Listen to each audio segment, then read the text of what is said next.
How are you? Good. How is everybody? Doing well. The journey too. Awesome. Awesome. So good to see you. I've been so excited to do this. Oh my God. I'm just imagining people watching this movie. We'll talk about it. Yeah. Yes. There's Jeremy. Hello, hello. Hello, Hey, hello. Lisa. All right. I'm just looking at the chat here. Oh yeah, perfect. I think I'll keep an eye on it, but Kurt usually is going to attend, I think too. He may pop in the chat. Yep. Kurt who is legendary across Mighty Networks for being super positive and great. Anyway, so we are gathered here today, some of us reluctantly, to talk about John Waters' Pink Flamingos, which was released in 1972. So I thought we could start today, and we have to end with Jeremy, but we'll start today and talk about, first of all, introduce yourself and talk about what your relationship is to Pink Flamingos, or maybe even also John Waters generally. So maybe we start with Sarah. So I think I'm Sarah. I'm a teacher, English teacher. I'm also Kyle's wife.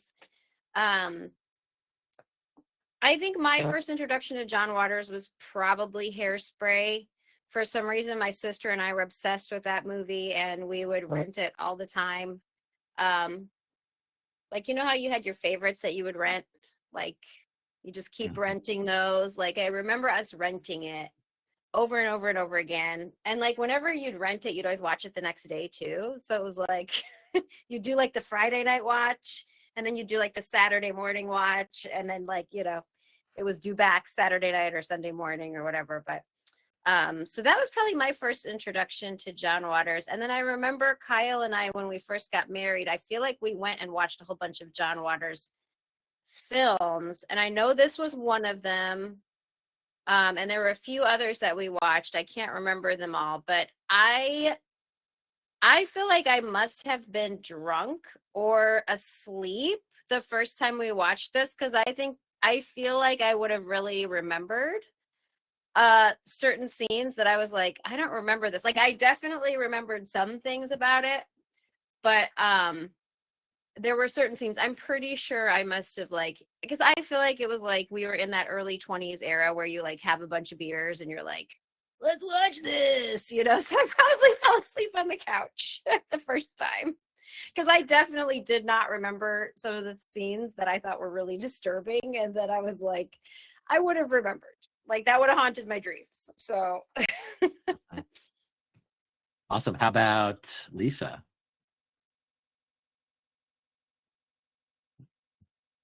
I'm not used to these controls. Sorry about that. Oh, good.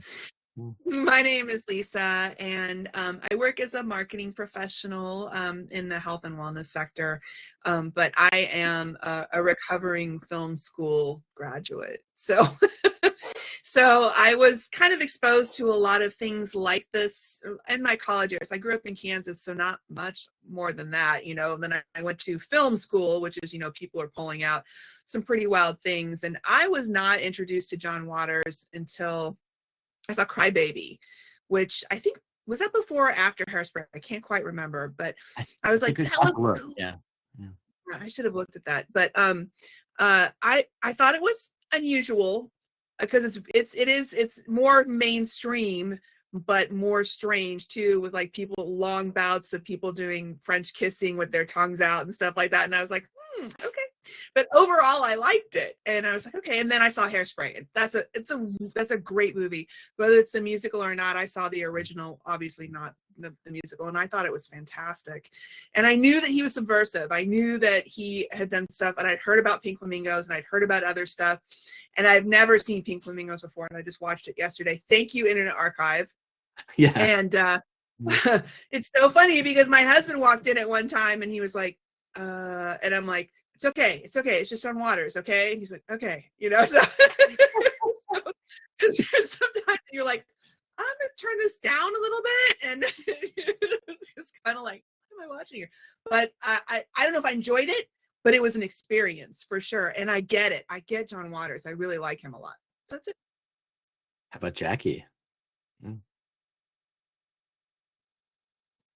Yeah, so I was introduced to John Waters in college. So I think when I was like 19, 20, 21, I like lived in San Francisco at the time, and my ex was super, super into John Waters movies. And I really I've seen like all the Divine films. And we really liked at that time like drag and drag shows, and went to a lot of them in San Francisco. So like it was kind of like, yeah, just part of that. But yeah, that's it for me. I mean, I actually know him more for like This, Female Trouble, and Polyester than like his newer movies. So yeah. Yeah. I'm kind of similar to you. I'm sure I mean I know for sure I saw Pink Flamingos in college time, whether it was through discovering it myself or whether it's through Sarah's friend Mike, who is also obsessed with Divine. But I saw it then and also did not remember it being quite so insane.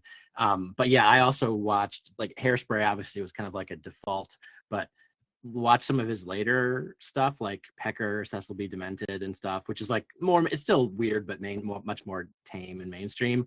But I've never gone back and seen any of the other 70s stuff aside from Pink Flamingos. Okay, now the main event, Jeremy. Hi guys, my name is Jeremy. I host a gaming podcast. I might not mention it this episode. We'll see how this goes. But I'd only ever known of this movie because of like, I feel like Divine from this movie ends up in a lot of avatars and a lot of like profile pics. And Jackie and I have been to a couple of drag shows, and like you always see someone dressed as this person. I never knew the character before. I'd never seen a John Waters movie. This has been kind of a big 24 hours for me because I apparently live a much more charmed life than I thought. And this was legit the most disturbing shit I've ever seen on camera. When Lisa said, "Thank you, Internet Archive," I'm like, no, like someone dox those guys. They need to take this thing. So I looked through my notes, Kyle. 14 insults about this movie. So anytime you want one, you let me know. I got some good ones here. Can I read the first one? Are we getting into our thoughts for this movie? Do it. Go ahead. Yeah, start with a bang. I wrote, I feel like a war reporter. I feel obligated to sit through this thing so I can have an opinion on it. But if I was in a theater, I would walk out, ask for my money back, and then pull a fire alarm. Like, I can't. This movie, I hated this movie so much. It brought out ugly sides of me I didn't know were there. Oh, and that's the point. That's art. Okay. Sorry. This is exactly what I wanted. I'm so excited. Okay. All right. So let's, before we start talking about it, because I can't wait. And I'm trying out a new thing where I'm not going to cut the slide. I'm just having live backgrounds. Exciting. So talk about some facts. This is a shorter fun facts because there's a lot happening. So Pink Flamingos is a 1972 American classified as black comedy exploitation film. It has been, it's part of what Waters has labeled the Trash Trilogy, which also includes subsequent entries: Female Trouble, 1974, Desperate Living, 1977. It's notorious for its outrageousness, nudity, profanity, and pursuit of frivolity, scatology, sensationology, and skewed epistemology. It features a number of increasingly revolting scenes that center on exhibitionism, voyeurism, sodomy, masturbation, gluttony, vomiting, rape, incest, murder, animal cruelty, cannibalism, zoophilia, castration, foot fetishism, and concludes to the accompaniment of "How Much Is That Dog in the Window?" with, and we'll talk about that later. John Waters told the interviewer, "I was high when I wrote this movie. I was not high when I filmed it." It was shot on a budget of $12,000, which even at the time seems low. And the film, at first semi-clandestine, has received a warm reception from film critics, and despite being banned in several countries, became a cult film in subsequent decades. In 2021, it was selected for preservation in the United States National Film Registry by the Library of Congress as being culturally, historically, or aesthetically significant. He rubs his eyes. Awesome. So I will stop there and wanted to go do our usual kind of walk through, for in this case, I guess what would be the plot of this movie, beat by beat, and talk about it. So just to start, Divine, going undercover as Babs Johnson, lives in a trailer with her mother Edie, son Crackers, and companion Cotton. They reside near Phoenix, Maryland, next to a gazing ball and pink flamingos. Divine has been dubbed the filthiest person alive by a tabloid. Connie and Raymond Marble, jealous rivals, attempt to take Divine's title. They run a black market baby ring, kidnapping women, impregnating them via their manservant Channing, and selling the babies to lesbian couples. They use the profits to finance pornography shops and sell heroin in schools. So I will pause there. Sarah, what was your first take on jumping into this again? So my first thought was, my boys need a shed to live in like Crackers so they can have their friends over.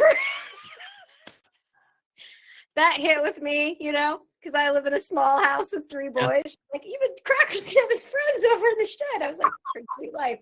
She can just living the dream. And she's like, they can come and go without interrupting us. And you're like, please. And then, so I wanted to kind of give my, I don't know if it's too soon to do this, but I just wanted to say that I think there's a kind of 2 ways you can view this movie. And I think one way is this is just shock. It's like South Park, right? It's just like getting increasingly more shocking to shock you for the sake of shocking. Because maybe it was created during a more conservative time and it just wanted people, I feel like John Waters, and I feel like there's some of that, just glorying in like this like counterculture stuff. But I also thought it was interesting, and I'm probably putting way too much of today onto this movie, but I feel like there's a read of this movie where it is about the rich and the poor, and like the rich, which are the couple, I don't know who they are. What are their names again? Connie, I forget Raymond names. and Connie Marbles. Yeah, that Raymond and Connie sort of represent this like upper class. Like, I thought it was interesting that they were profiting off of like women's pregnancies and stuff like that.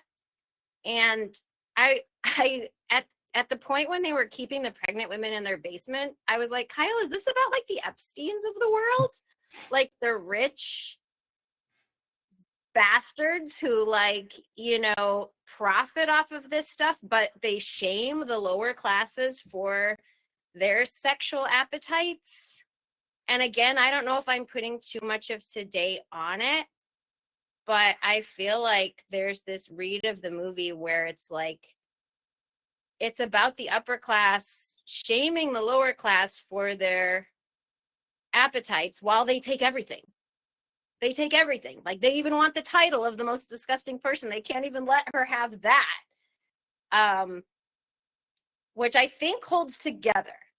Because there's so much appetite in this movie. There's so much weird things with food and putting food by your genitals, and then like sex and food, and then eating people. Like, I feel like this movie is all about the appetite.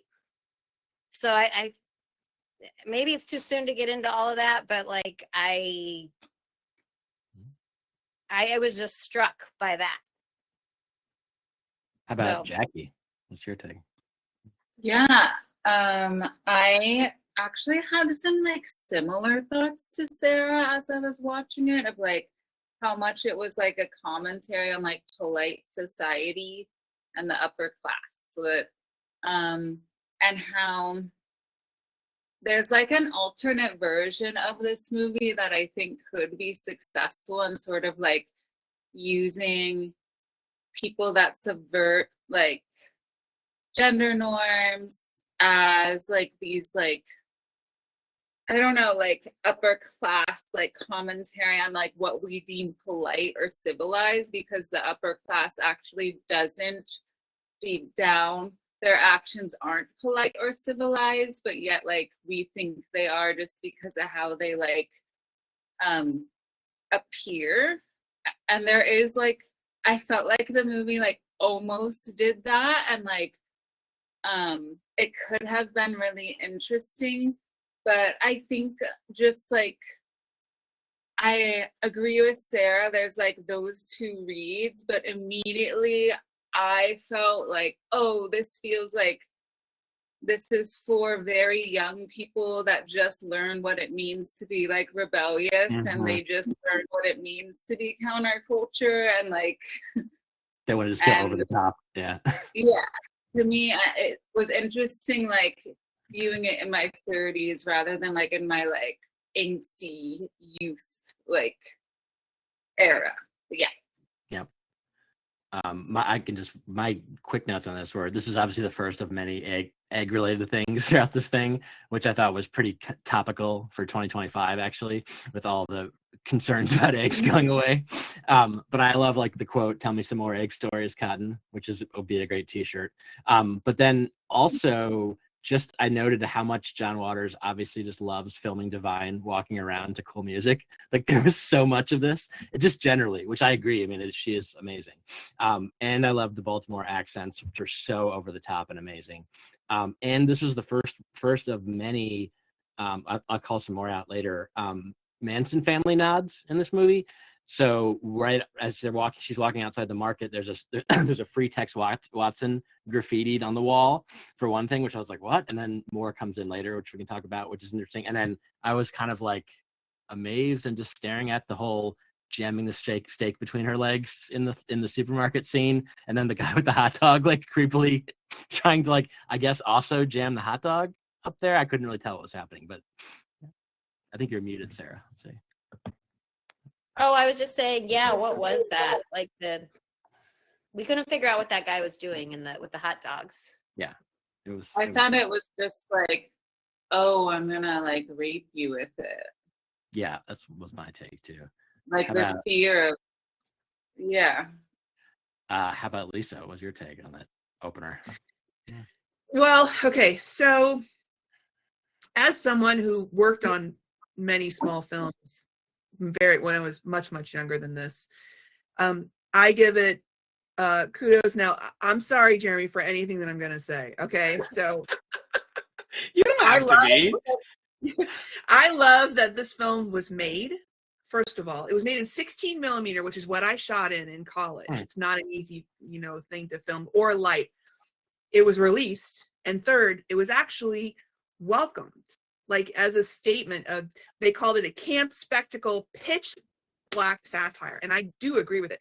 The acting is not good in it. The dialogue is not good in it. The camera work, you chomp your camera down and then you zoom in and out. I'm like, they love that zoom thing. Oh man, that looks like somebody who just graduated from film school, So I kind of had the feels for working on those pull you up by your bootstraps kind of, things like that. And that's exactly, but I don't know. The story is ridiculous, but in itself, I'm like, yeah, I get like the whole upper class, lower class. I get that. But I'm like, after a while, they sit down, they have their furs and their jewels, and they're in their like, if you blow on it too hard, that RV is gonna blow right over.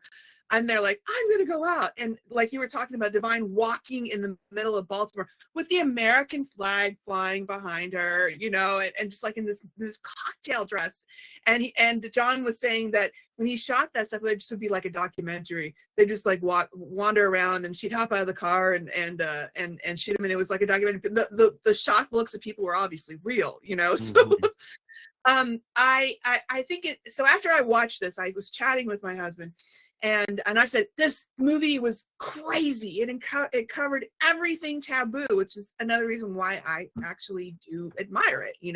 I'm a First Amendment person all the way, right? Doesn't mean you have to watch it, and doesn't mean you have to shove it down people's throats, right? So, and he said, wow, pedophilia? And I was like, no. And then he's like, okay, bestiality? No, and I was like, no. Then I went through the whole list. I was like, sex, rape, stealing babies, murder, late-term abortion, homosexuality, cannibalism, castration, incest, porn. Nothing is off limits to John Waters. And that's another reason why I do admire him. Like I said, it's not for everybody, and it's actually not really quite for me. But at the same time, it's just a quite a bit of admiration. But he did graduate from that. and he moved on to other things. He still had that John Waters, tinge to it, everything, like that. But nothing is like this. And I'm not familiar with polyester. I don't know if polyester got this graphic, because we actually went into porn area, with the incest, with the mother and the son together. I was like, whoa, we're gonna go there. Okay, so I thought it was kind of amazing. That's my initial thought. Jeremy, what's your hot take? Hot take. I feel like everything you guys are saying is like really interesting philosophically, and like for a culture and a society, like sort of like pushing limits, I guess. But at this point in the movie, I hadn't given up on it, because I felt like it was making some statements, like Sarah said, about how Handmaid's Tale-esque basement and what they're doing to those women.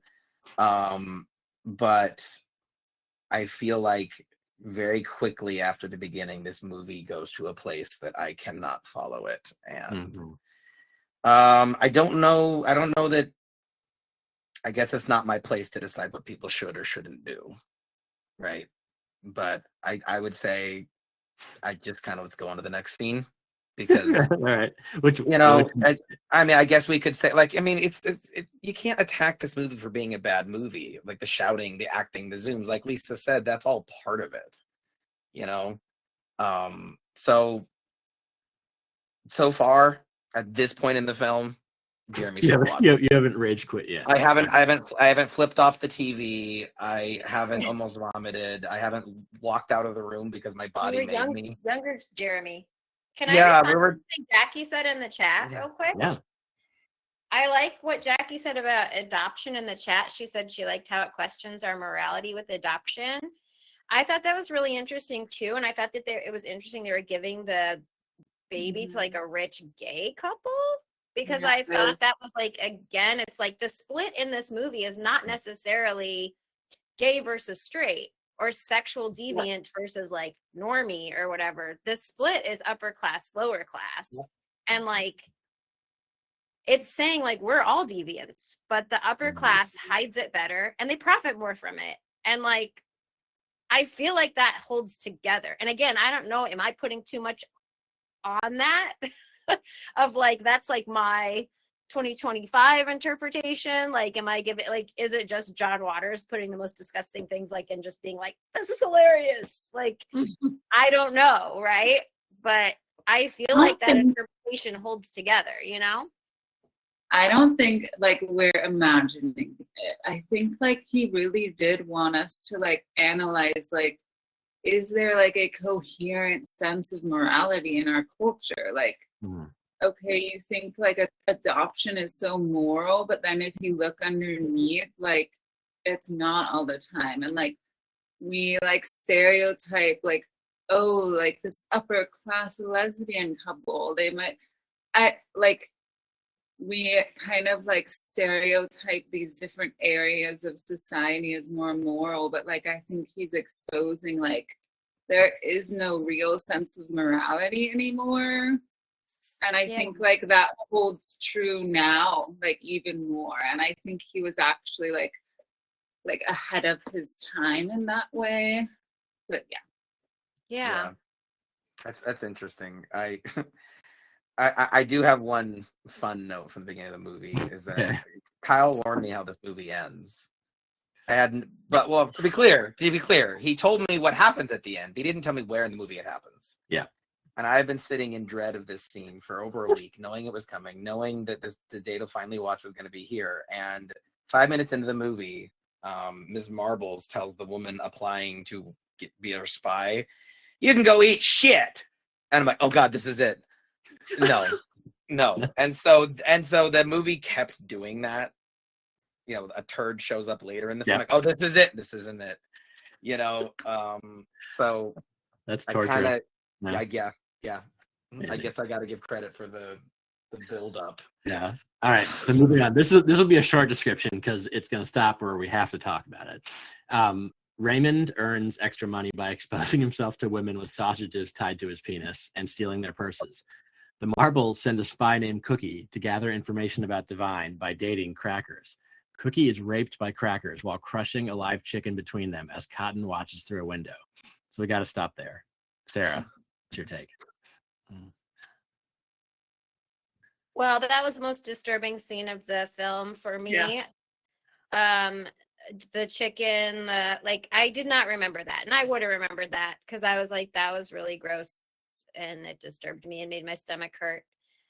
I didn't know if that was supposed to be unconsensual only because she was playing the role of the spy, but it didn't look consensual. No. Like the way it was shot and like the way she was responding, like was really disturbing to me. Even though I was like, but she did kind of agree to it, I guess, because like she was supposedly spying on them and like she knew that that was like her job. So yeah, so that was really gross. Again with the food and the genitals, you know, tying the food to your genitals, Divine putting the food, and she's like, I kept it warm in my special oven. And then the chicken, and there was just so much with like food. And then I might be going too far, but like there was a meat cleaver with a bow at her party. Mm-hmm. Oh yeah, that was her birthday party. Mm-hmm. Yeah, I guess I'm going too far. Okay, I'll stop because yeah. Oh, I thought I did write down too that I thought the couple like with their hair, Mm-hmm. it kind of reminded me of the Hunger Games, like the people of Pan Am with like the hair. I was like, I wonder if they kind of got their inspiration because that is similarly themed, the overindulgence of the Capitol and how they like I don't remember if they alluded to this in the book, but in the movie, but in the book, they say that people in the Capitol eat so much that they take a pill to make them throw up so they can eat more. Yeah. And I remember that's like one of the most like indulgent, I don't know, it just reminded me of the whole appetites thing of this whole movie. And so I was like, I wonder if that was inspired. You know what I mean? Was inspired. That's a light homage maybe to that. Because they look like Caesar Flickerman and Edie. The blue hair looks exactly like that for sure. Yes, exactly, right? And it was like, I feel like it's a similar theme. And I also thought he was kind of Harvey Weinstein-y with his like, kind of being like the elite predator. Like he's rich already, but he's going around like torturing these women by like, you know, just trying to traumatize them basically by flashing them and stuff like that. So I thought that was kind of interesting too. And again, I'm maybe giving it way too much credit. I also like that he had his binoculars and he was like right next to them. Binoculars, like, why do you need binoculars? He's like right there. That just amused me. But how about Lisa? What was your take on that? Well, it took me a moment to figure out what was actually going on here. First of all, you see in the trailer, the mom's in a crib, and then and you know, in a foundation, you know, and not really understanding. Okay, we got the eggs. She's hungry. That's fine. Okay, they're going out. Cool. And the whole thing is that somebody is coming over to, and I was like, okay, all right. So are they is this like a snuff film thing or what's kind of like, I had a really hard time getting in the first couple scenes with that scene and then also with the Marvel scene, especially when like, what are they talking about? And then they went downstairs and I was like, holy crap, what is going on here? And then I was like, oh, okay. That's, wow. That's pretty crazy. Okay. You know, just like everything, I'm like, all right, being more and more like amazed and like outraged at every new scene. But I thought it was kind of interesting how they just were talking, and then I was like, what is going on here? There's nothing really going on with the trailer park people. They're just going about their thing, but then they find out that they're not the most disgusting person alive, you know, and then that's like, no way. So but it took me a really long time to figure out what was happening with that family. What is this interview thing? And then once they gave the baby to the couple, I was like, I get it now. I get it. You know, that's fine. So, so that was just orientation for the first couple of scenes. And then once I got what was going on, I could sit back and kind of experience the visuals and things like that after a little while and go, okay, what's happening here? And marvel at the really awful cinematography and sound and lighting and stuff like that. And I'm just like, okay, good.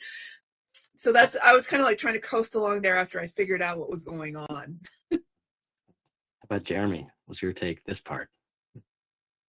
So this is where the movie loses me. This is the point where it's like, it's almost like this movie if it was a documentary, and because like you know, this level of depravity, this level of like violence, this level of inhumanity exists, right? And I understand exploring that, but when you just full on create it for your movie, like it feels like we're gonna make a statement about crime by going out there and committing crimes against people, and it's like, that's, to me, that's not art. That's just like, and it's interesting because like this has inspired a lot of discussions, and maybe that was the point, you know, about like, you know, Jeremy, why are you so upset about the actual live chicken being crushed to death between two naked pelvises and its blood going everywhere, and you see like the fear in its eyes and it tries to get away, and you're like, oh, but what a statement they're making. I just, you know, and so apparently like they ate the chicken, and I know that's like wild to think of after this scene, them actually eating that chicken. On some level it made me feel better about it, which is stupid. It's like if you had painted something, if you killed a chicken to paint a painting, I would go, oh, interesting, they killed a real chicken to make this. But you know, just having it be part of your movie, it just, I don't know. Yeah. So do you know the scene where he's impregnating the women to sell the babies? That I do not know if it's real. It certainly looks real. Right. So was that? And then it like would not surprise me. Yeah. And then the actress in the infamous chicken scene, like her stomach is just getting shredded by this chicken that's fighting for its life, and it's like, Yeah. Well, what a statement. It's like, you really did that to that woman. Yeah, John did talk about that and saying that's the one scene he does regret, because it was a terrible scene, and he kind of regretted putting that actress through that. So I don't know, for what it's worth. Yeah. How about Jackie? Yeah, this is when I started to kind of question the ethics behind the movie, and like if the message is worth it, like if the statement is worth it. I mean, I do love what Sarah is saying about like appetite and desire and like hedonism and all that, but then I was just like, this feels, and it's tricky because I don't know how that woman felt, but this got into the ethics of like, what can an actor really consent to? Like in that situation, like, can she consent to that? And in the situation of like being paid for a film that's entertaining it, like, is it consent? And then like, it felt to me like exploitation of sexual assault to make some shocking statement. And that's when I was like, oh, like that didn't sit right with me. Like it just didn't sit right with me. Yeah.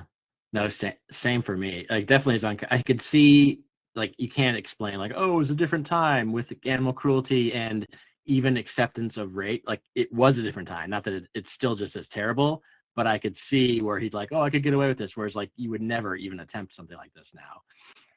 But I also was uncomfortable with that. This was the second time a Manson thing came up, which was the Susan Atkins, the Manson girl, was in a picture frame when the two the marbles were talking to the spy, which was also interesting just to note. Yeah, and then I also was a huge fan of the Eggman's egg briefcase that he whipped out with all that. I was like, that would be an incredible costume. Well, And then I love the whole old-fashioned salesman vibe too. Yeah. It was like the only thing in the movie that was like sort of nostalgic for like a different time. Like this movie is not like that at all, but I thought that was really interesting. Like the American way, the milkman, I feel like there's like things that allude to that, you know?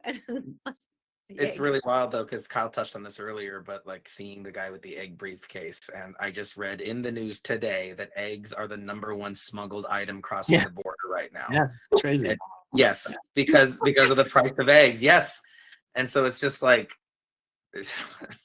Full circle. yeah.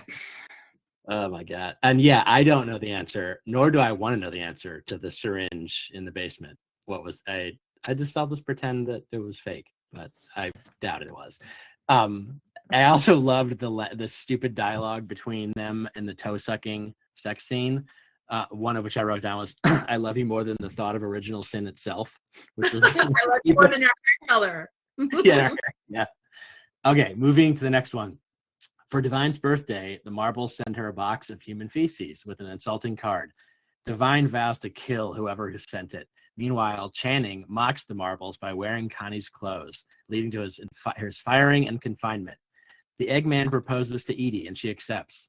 Divine's birthday party features outrageous gifts and entertainment, including a topless snake act and a man flexing his prolapsed anus. The disgusted Marbles call the police, but Divine and her guests kill and eat the officers. I'll just go right to Sarah for that. Kurt Well, I second. just want to point out all the appetites here. Yeah.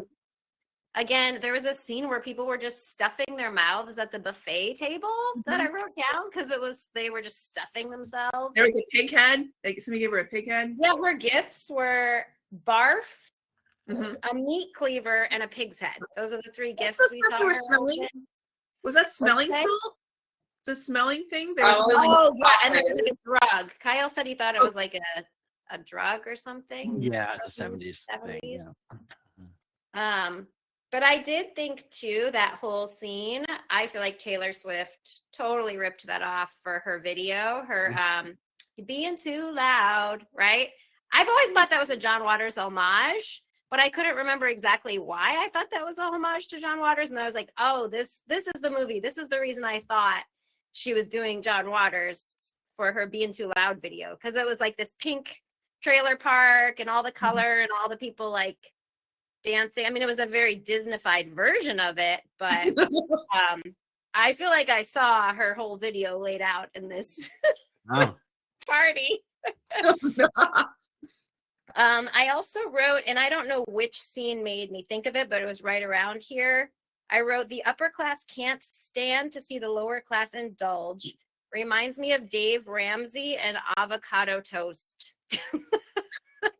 That's what I wrote down. I'm Yeah. not sure what scene made. Oh, I think it's because they were watching them and they were like, look at, like, they were so disgusted by this party, but they were all having a good time. And I don't know if you guys know who Dave Ramsey is. Dave Ramsey is like this joyless sort of Christian.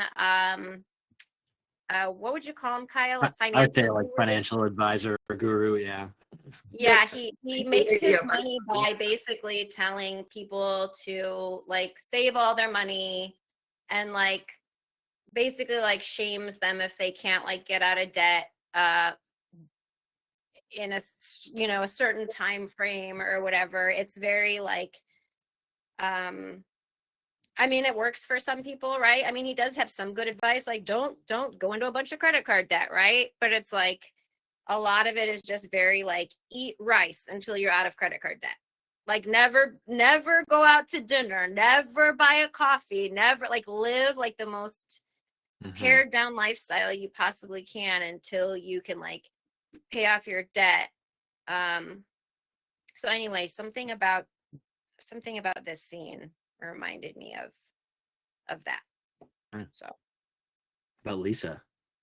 I just kind of along the ride at this point. I'm trying to, still really understand what the point of all this is. And if I look back over it through the whole thing, I can see these through lines more. And I was thinking more along the lines of what is actually really going on here. And by the time we get to the party night, we haven't gotten to the part what happens after the party. But I was just like, I actually liked, for the most part, except for the bunghole. I liked most of the party. I was like, okay, great, we got all these fun gifts. I love the fake vomit, and what's and the big butcher knife is incredible. I've never seen a butcher knife that big before, and I'm sure they make them. And mom has her eggs, and apparently this is this family's on the carnivore diet. They have steak and eggs, so there you go. And I love the uncoordinated stripper with the accordion behind her. It was very uncoordinated. I was like, okay, good. And then lots of sideshow craziness. But people, they were having a great time. But also I saw people in the party who had the good grace to look, like, oh, like they were out there too. So I was like, okay. And then you have, excuse my printer. Then you have the marbles, like just looking, and I'm sure that it's outrage, but at the same time they're like, we want to do that too, that kind of a thing, and then they run off to the police, right? So from this point, the mayhem is kind of downhill from here. It's all like even more craziness. Even though I have to say, I'm sorry, like I'm understanding Jeremy's point of view more and more on this as I'm retelling this in my head. Like the thing in the house with the pregnant girls, I was just like, whoa. And then what happens to the next? We haven't talked about that. What happens to the servant next? I'm kind of like, oh my God. Okay. My note on the party was that this is what the far right thinks the far left does like every day. Yes. And I was just like, and you know what? They genuinely believe they're fighting for the soul of their country because they think this is what's going on all over California. Like, can I just now, say, though, maybe some anarchist parties, maybe, I don't know. Is that butthole scene the best use of that song ever, though? It really was. Yeah. I feel like you can't go better than it. I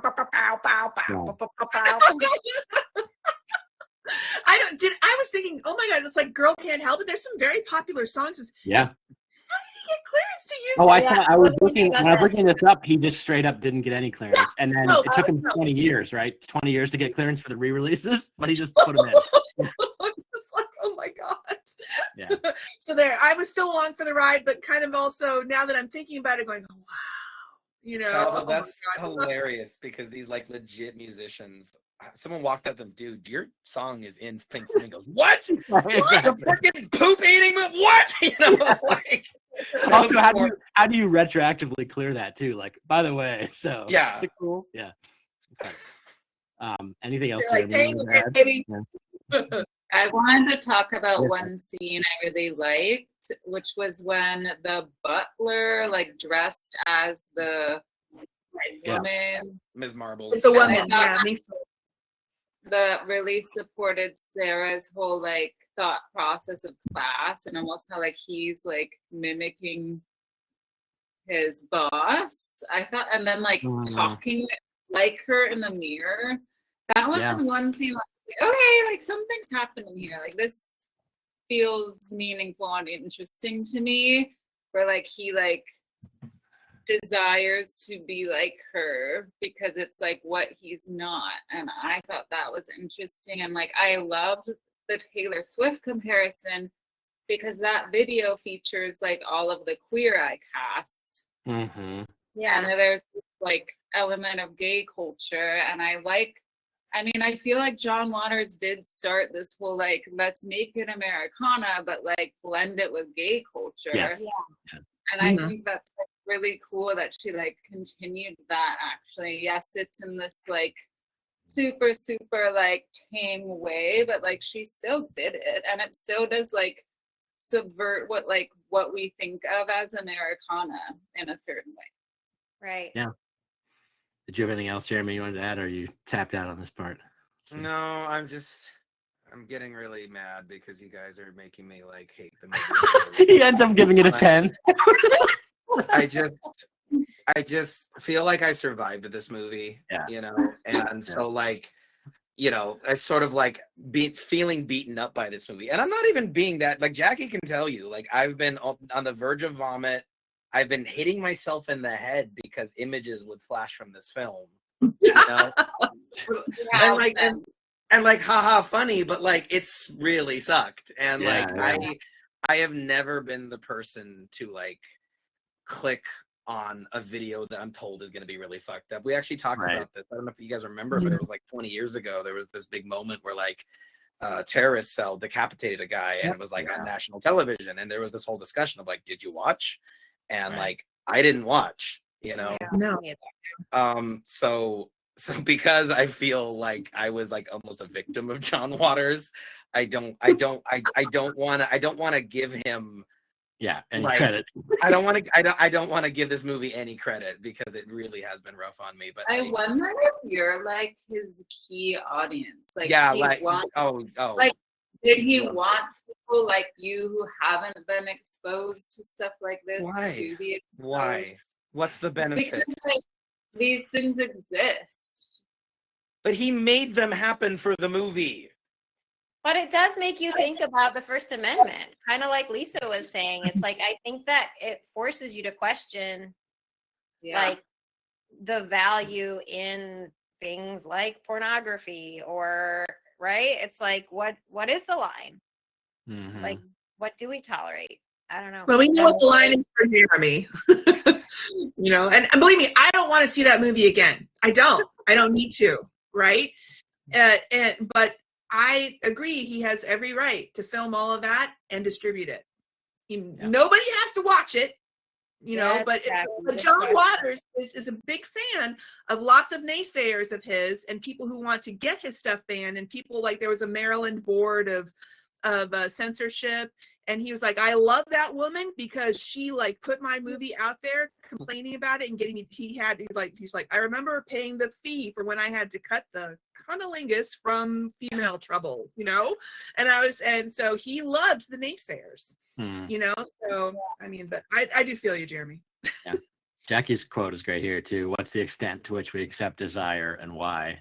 That's interesting. Well, because it's like, why do we accept, like, I don't know, like, I'm just gonna say some things, but like all porn we watch could be considered like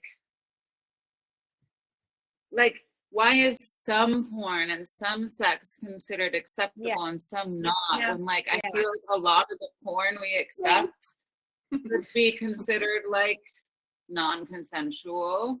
Like, I don't know, it's like, it gets us to question, like, okay, well, why is this considered deviant? And I think it's become such a like big thing. Like, John Waters is so big in gay culture because it's like, why is my culture considered deviant? Like, and him just posing that, I think, is really important. Like, when so much else that isn't considered deviant maybe is more harmful in a way. Right. Like the baby selling, like the baby market. Which I know, like, obviously that's like low-hanging fruit, but it's like, I think he is asking that, like, why is that? Like, we would all condemn that, but like, what about sucking toes?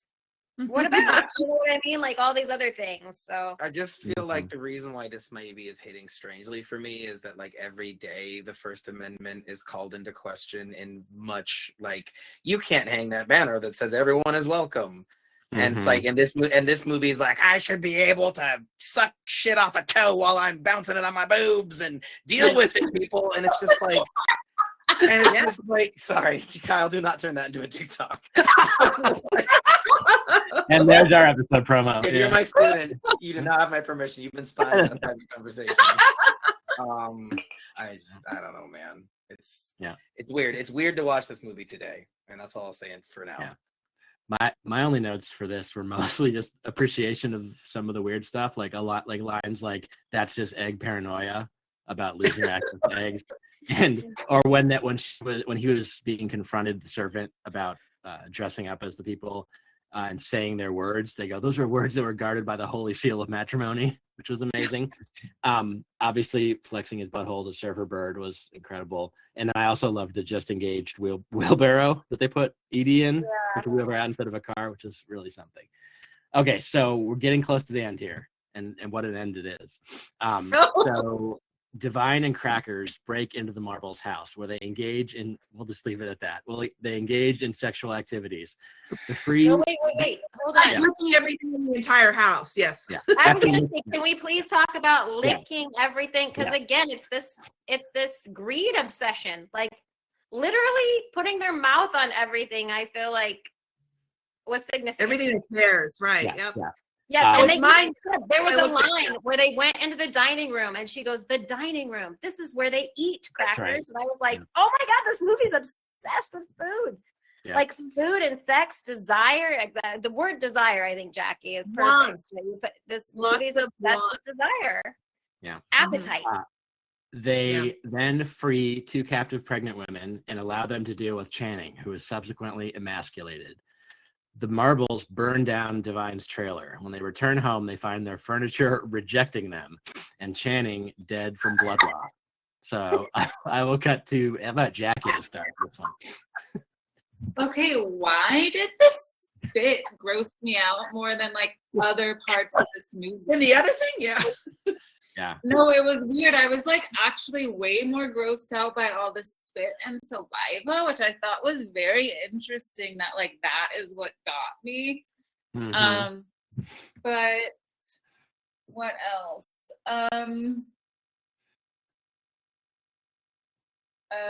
Oh, this also got into the ethics of consent because that was like a real blowjob scene. Yeah, that was. Yeah. And it's like, is Divine.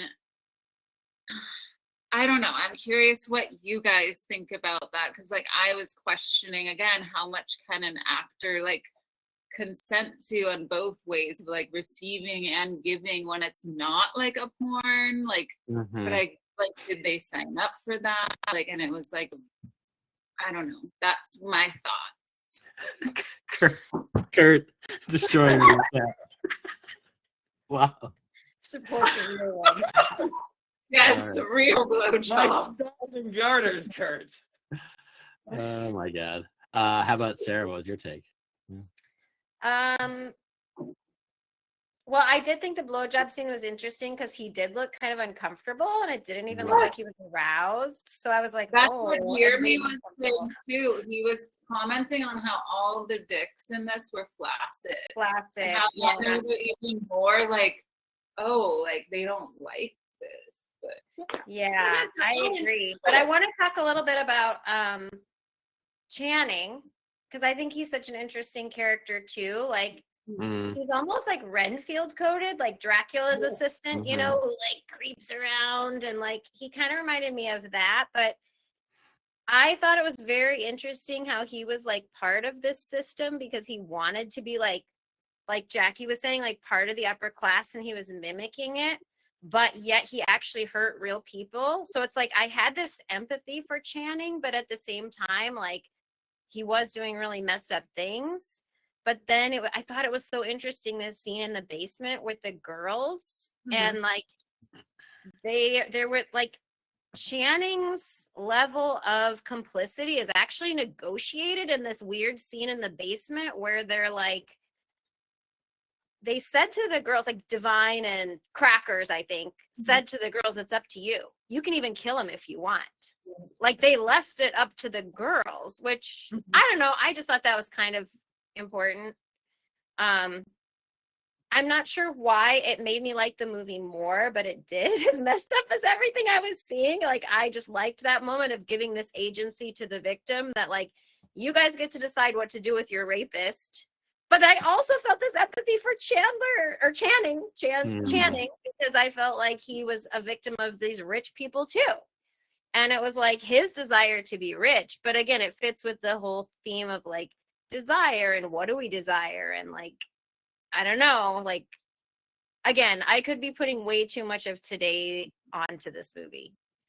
But I thought it was interesting. Oh, and there was in that scene too, there was even a line about like, they're waiting for us to die in childbirth, which just hit nowadays just because it's like, that is happening. That is happening. Women are dying in childbirth when they don't have to because of the laws of the religious right. Do you know what I mean? So I don't know. I just thought that was interesting. Yeah. And yes, you can't be upper class and flaccid. Sure you can. That's true. You buy Viagra, so you're Yeah. Great band name though. I gotta Yeah. say. Exactly. The agency given to the women, I thought that was so interesting too. But it like didn't ring true to me for some reason, just because of like Everything how else. I'd been, yes, like how I'd been feeling about the chicken scene and like the I agree. exploitation of my thing. So, but that was it. Yeah. How about Jeremy? What was your take? I drop another one of my burns I wrote down. Do it. Yes. I said, I feel like having anything to do with this movie is going to code me in the algorithm to be killed first when Skynet goes live, and I'm totally okay with it.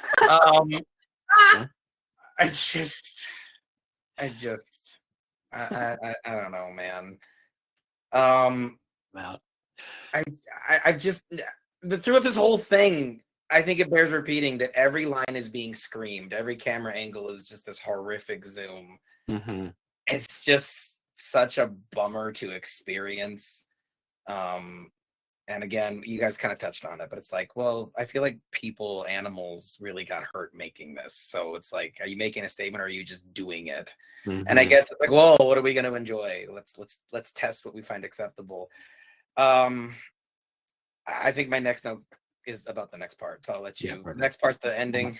Yeah. How about Lisa? Do you have any final take? on Yeah. this? Well, I was just like, there was so much that happened in this chunk of this. So we had the party, then we had the cops being called, and then we had the cops coming and them all piling into the trailer and then coming out and butchering the cops and then eating them.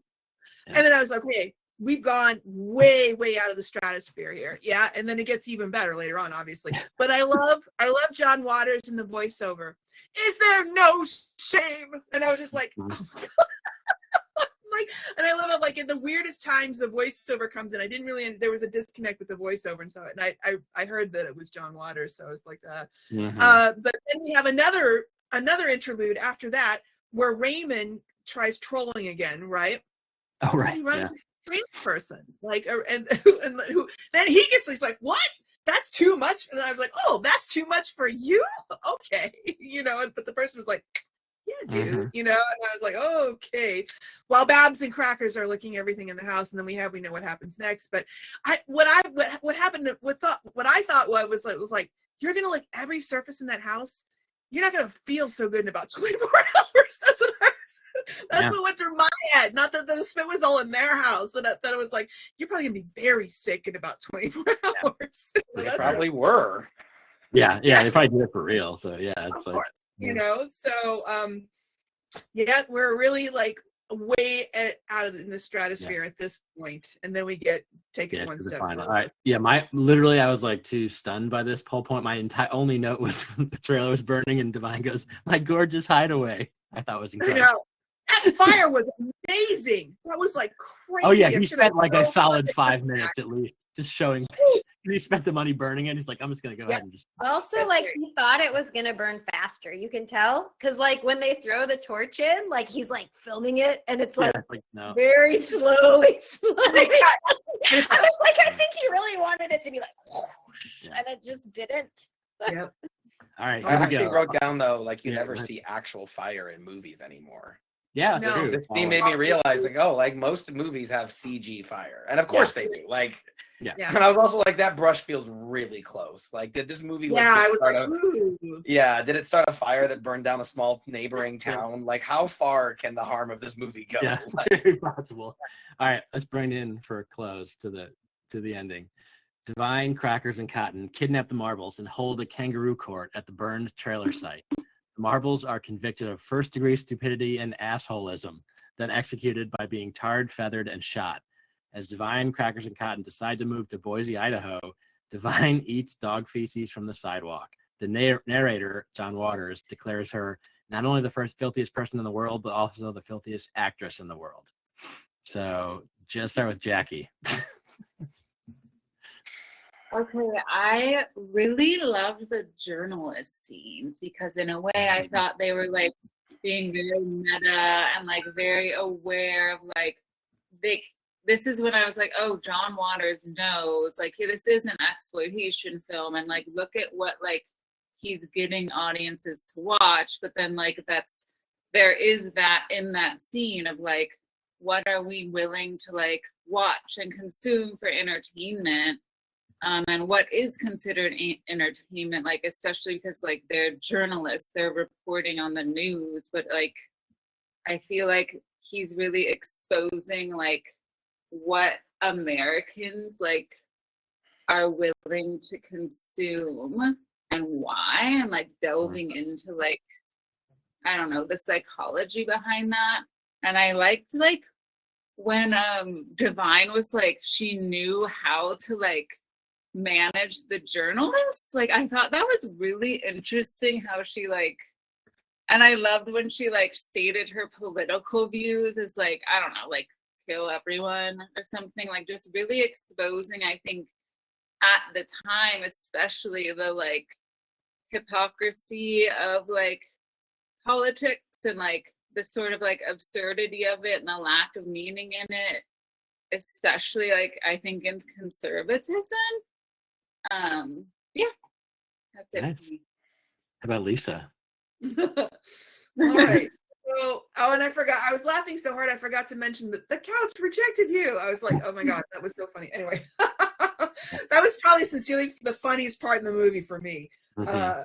So first of all, Divine looks amazing in that red mermaid bubble dress, and that is what you see. You see Divine with the gun pointed at the screen, and I thought that was interesting too. But that's been done before. But it's still like, oh, they're shooting me. They're shooting. Okay, But you have this press there that's all like, yeah, we're gonna see some amazing stuff today. Kangaroo court. Oh, they're gonna kill him. Great. I always get great stuff from these. And I was like, yeah, media.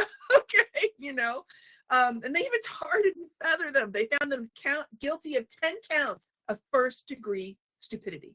And I was like, amen. But I was just like, Then it went into, I was like, we haven't seen the thing yet. They're ending the film. And then I was like, oh, there it is. And that actually definitely made me throw up a little in the back of my mouth. And so did Divine. So just a very interesting way to end a train wreck of a movie that you literally cannot look away from. Or in Jeremy's case, you can't look at. Look in the first one. Yeah. I'll go to Sarah next because we have to end this with Jeremy, of course. But the dog shit eating, it's next level. Even knowing it, and that's the one I remember most from watching it the first time. Still really hit. I have to go to Boise in a couple months again for work, so I want to get a Boise, Idaho Get Ready shirt with Divine on it, which would be incredible and probably maybe exist just to wear it. What was your take, Sarah?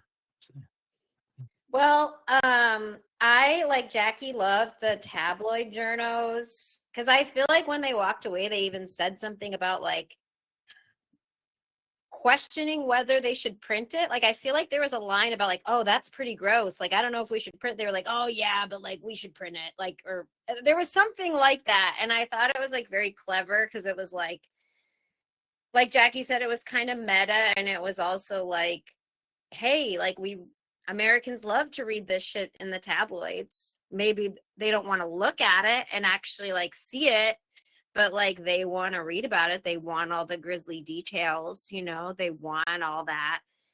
So I thought that was really smart. Also, we didn't talk about this scene, but I really liked the trans woman's revenge when like he was trying to creep on the trans woman and she just like, pulled her penis out and was like, yeah. He gets so offended. I was like, that was pretty awesome. I thought that was like a nice moment in the film where like it was something that was shocking, but it felt good. At least to me, it didn't feel so, because for once, like this person wasn't a victim. So I really liked that.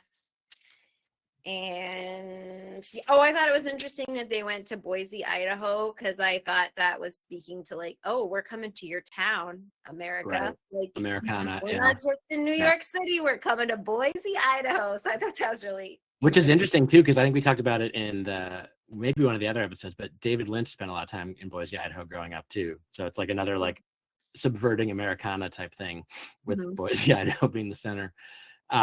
Wow, Kurt, I love it. Okay, so Jeremy, bring us home. This is the other point where like I questioned like what makes a movie, what makes art, and again, it was the point to challenge my boundaries or whatever. But It's just such a visceral thing to see someone do, and it makes me feel like and maybe this is small-minded of me, maybe it is, okay, but my brain goes, I see her trying to eat this piece of shit, and it's like, is there anything that feels more self-abusey than that? And I feel like I'm watching someone Yeah. who is mentally not okay and probably needs help, but look, they're eating actual dog poop. And then the other side of that coin is that, like, well, what if this is just her superpower? You know what I mean? And it's like, oh, hot ones, I ate a real spicy chip. How spicy can I handle it? So like, I'll watch someone destroy their taste buds, and I'll be like, I want to try that. But if it's gross, no, that's not okay. You know, I don't know, man. Though, but like all day, it's the image of her like showing the camera that she succeeded. With the smile. Ah! It's so brutal. And it's like the chicken. And so my note was that so to get through this without vomiting, I had to flip off the TV in rage. Jackie was there. Good. And I wrote, it was a good thing they tortured that chicken so the crap eating didn't seem so bad. And that's a wild sentence. And that was the point. Look, you know, it's That's how I felt. I was like, that was nothing compared to the chicken. So Yeah. But then also it's like, that's the image that keeps making me almost vomit all day long. And it's like, and then I feel guilty for it because it shouldn't be the chicken. Like, you know, and it's weird because I love the Jackass movies.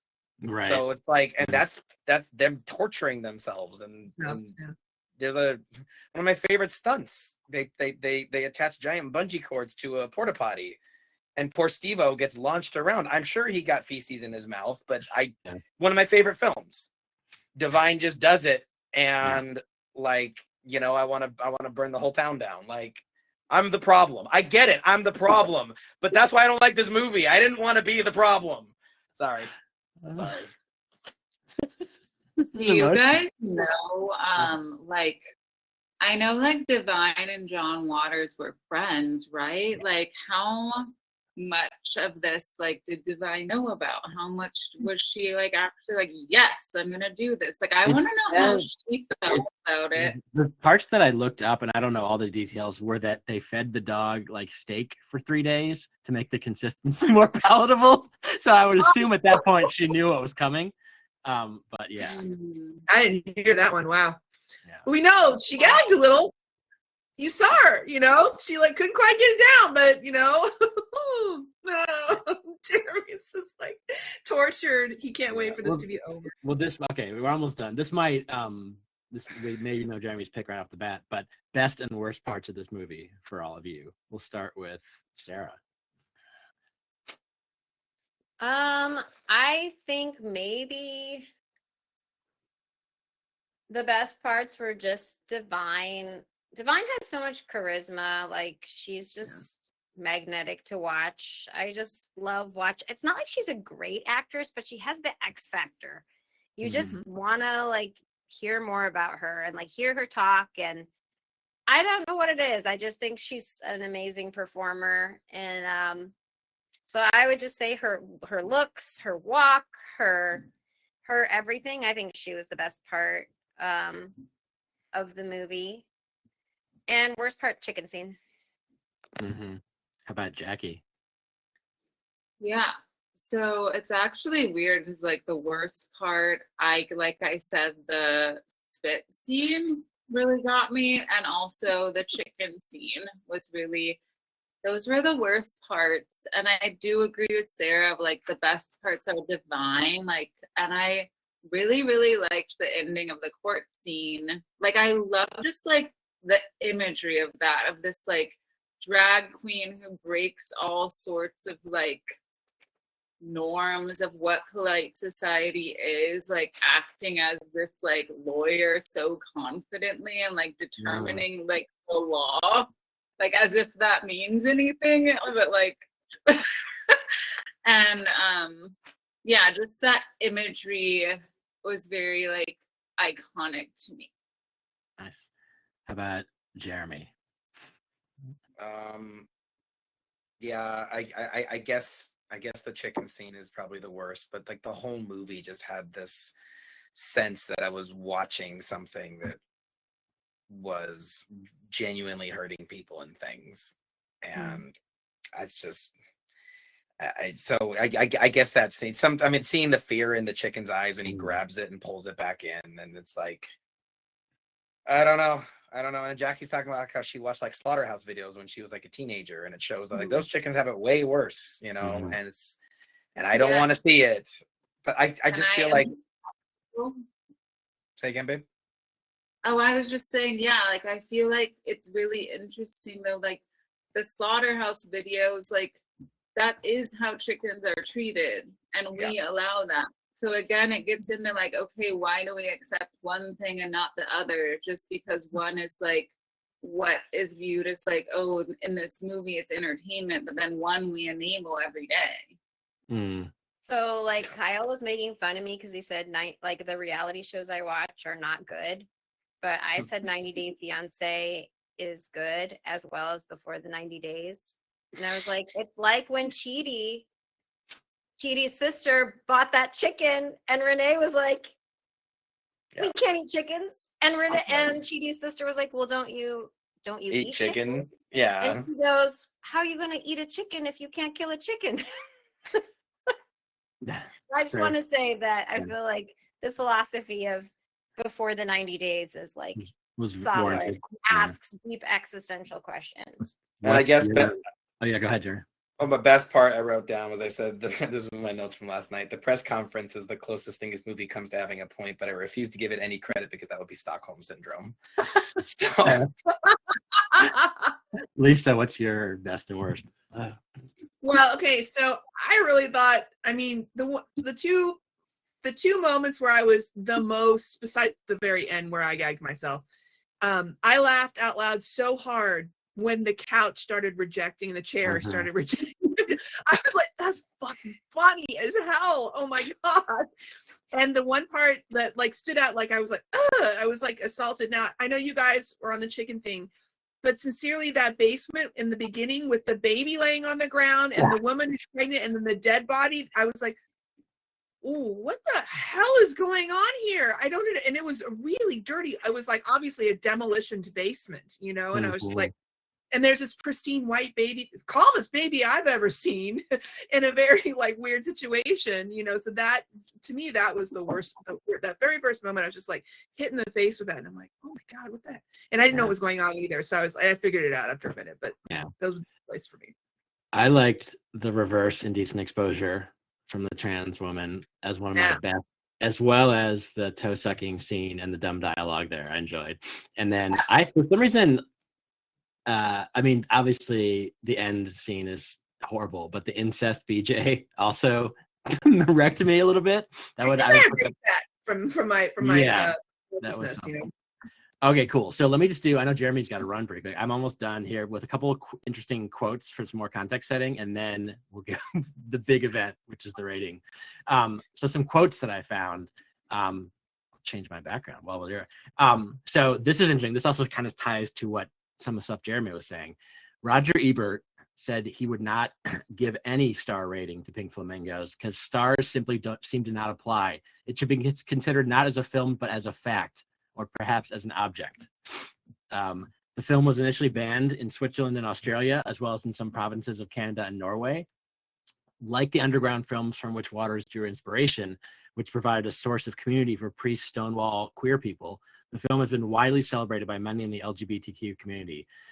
This, coupled with its unanimous popularity among queer theorists, has led to the film being considered the most important queer film of all time. Pink Flamingos is also considered an important precursor of punk culture. Divine, this says his, I don't know if his or her is appropriate. Divine asked his mother, Frances Milstead, not to watch the film, a wish that she obliged. Several years before his death, Francis asked if he had really eaten dog excrement in the film, to which he just looked at me with a twinkle in his blue eyes, laughed, and said, "Mom, you wouldn't believe what they can do nowadays with trick photography." The film has a reputation as a midnight movie classic with audience participation similar to the Rocky Horror Picture Show. They hold what is called the Pink Flamingo Challenge, in which the ending of the film is played to the audience while they eat a preferably chocolate confection. which is great. Variety's first review is now famous, calling it one of the most vile, stupid, and repulsive films ever made, which I think John Waters ran on a poster as well.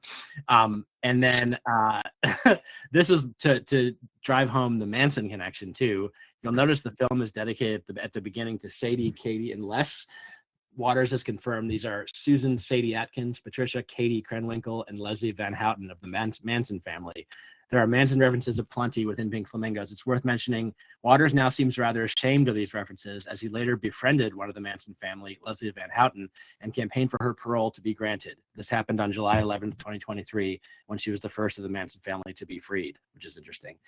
So here we go. Let's bring it to the Strauss scale. Do you want to quickly describe the Strauss scale, Derby?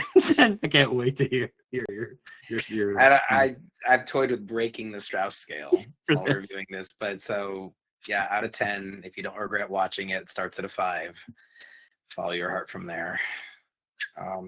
Should I go first? Yeah, I have to. I truly hate this. I truly hate what it did to me. I don't know if I agree that it should have been made. I don't even know if I agree that it should be viewable, but like that gets into, like you said, that gets into First Amendment stuff, and it's like it's not my job to police people's morals, but it just felt like I watched a beating for 90 minutes. These animals, these people hurting themselves, but like I don't know why it's different in Jackass. In Jackass, it's sort of it hits different. I don't know, for a young man. I don't know if it's packaged differently. I'm probably just a hypocrite. And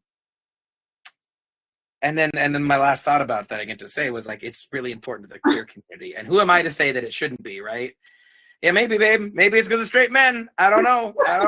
Like I said, I'm probably the problem. That's not a Burns era. It's a valid take. It's a valid interpretation. But it's just like,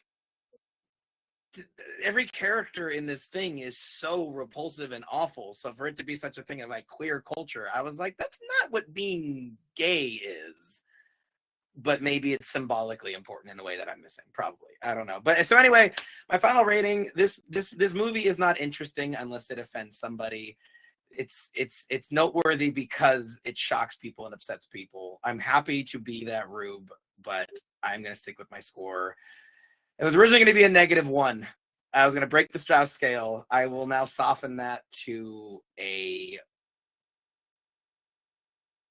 1. I wanted to say 0, but I'm going to give it a 1. Wow. Got a 1 out of 10 for me. But it's my new least favorite film. This is my most hated movie of all time. Amazing. How about Sarah? I don't know. This was a tough one for me to rate because there's a part of me that almost regrets watching it. But I think it's an important film at the same time. So I don't know how I hold space. I don't think this Strauss. People don't agree with my interpretation. Some people say my definition is faulty. So don't feel like. Okay, well, I would say while I regret watching it,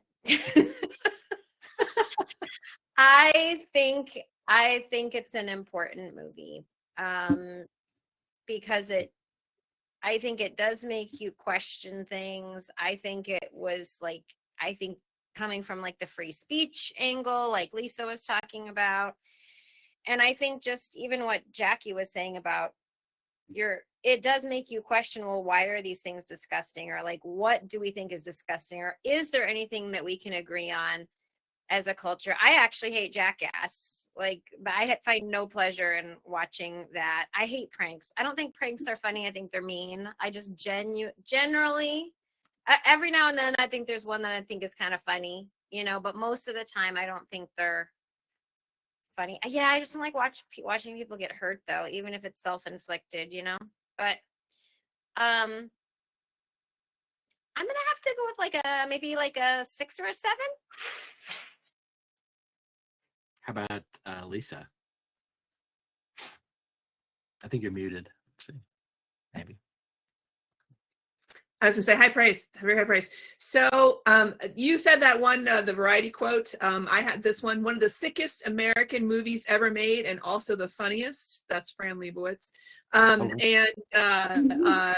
So I don't regret watching this. I will probably never, ever watch it again.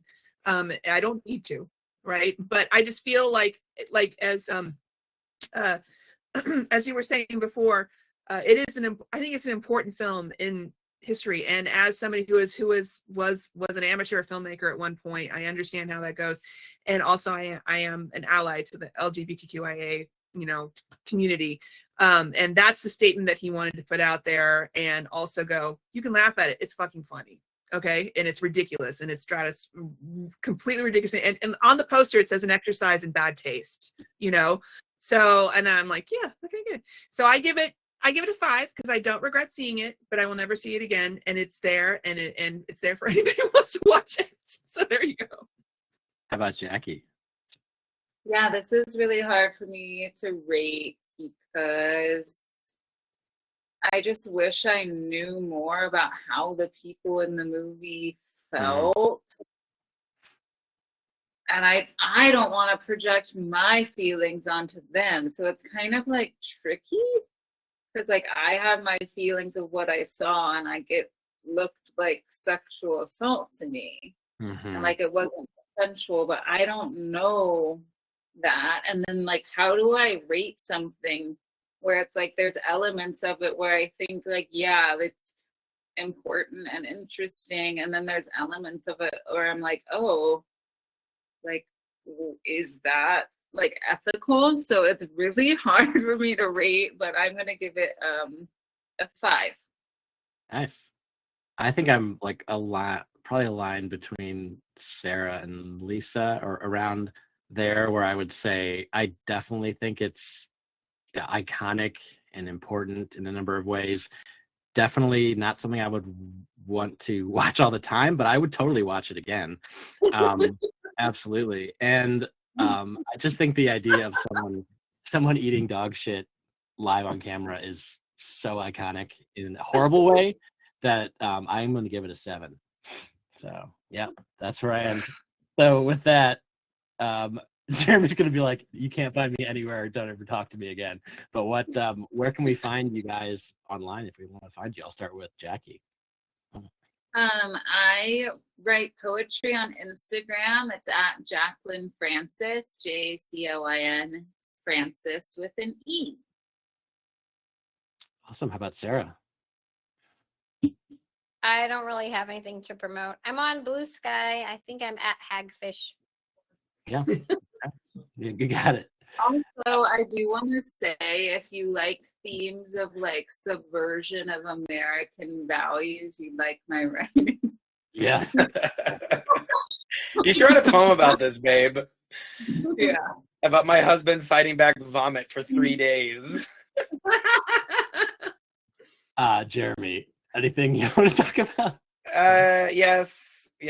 I as much as I truly hated this movie, I want to make it clear, my beef is not with the LGBTQ plus community, okay? Like, I am not on that side of history right now. The one that it served me. I don't know. I just this movie. I think we're all better than this movie. But if you want the exact opposite of Pink Flamingos, join the old switcheroo.com. We review old Nintendo games, and I'm gonna go record an episode about that in a few minutes. But Amazing. it's just night and day from this discussion. But thank you for having it, Kyle. This has been eye-opening in a way, like a train crash. But train crashes can be kind of pretty. in a twisted kind of way. Wow. How about Lisa? Anything you want to promote? No, I'm not at the moment. No, I'm on streamteam.club. Come on in and join the party. Very nice. And I do a newsletter every Sunday, kylesjunkdrawer.com, if you want to sign up. Just a variety of random things. I think we've talked a little bit, and we took some input too from Lisa. So we'll share more about upcoming live sessions soon. So stay tuned. But thank you everyone for coming. Thank you, Jeremy, for surviving. Talk to you all later. Bye.